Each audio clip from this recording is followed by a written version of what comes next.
vais aller vers, maintenant, pour dire comme ça, le cœur de notre conception de la situation. Mais je veux commencer par ce que disait Jérôme la dernière fois, au dernier moment de la dernière séance du séminaire. Jérôme évoquait, pour parler de ces changements d'époque, il évoquait les travaux de Morisot par rapport à ce qu'il appelle la diplomatie.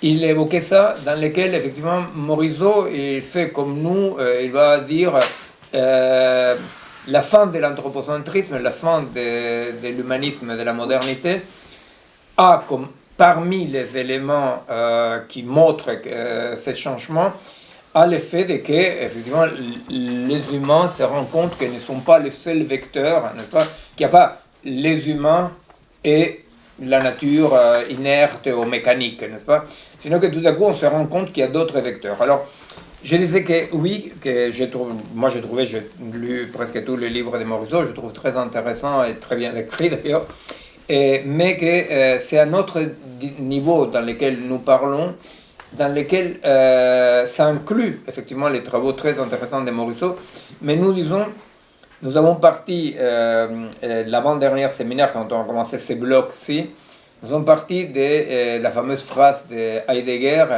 qu'il disait dans ses reportages apparus post-mortem, qui dit maintenant seulement un Dieu pourra nous sauver.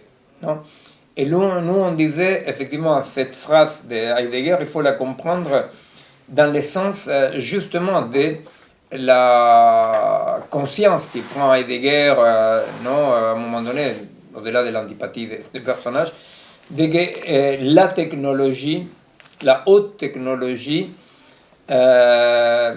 n'était plus du tout des instruments au service des humains, mais que c'était un nouveau monde. Heidegger avait dit créer un monde.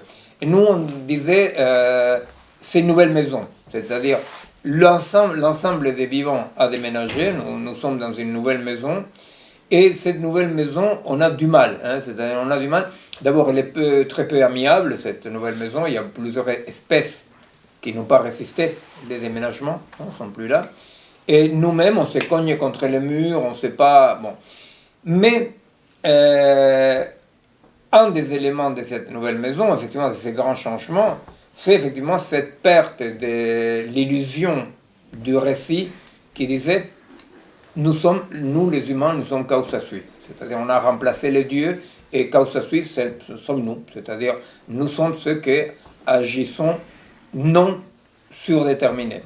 Et ils apparaissent tout à coup, dans tous les cas, dans la démultiplication des vecteurs, les autres espèces, les climats, etc., l'atmosphère, et ils apparaissent un tas d'autres vecteurs dans cette situation, mais il n'y a pas que ça, c'est ce que je disais à Jérôme, et je voulais partir de là en disant, au fait, l'ensemble des vivants, et nous en particulier, on se trouve dans une nouvelle maison. Mais ce qu'il ne faut pas oublier, c'est que ceux qui se trouvent dans les nouvelles maisons, nous eux-mêmes, on était transformés. C'est-à-dire que c'est là où nous disons, il y a quelque chose de plus profond dans ces changements de monde.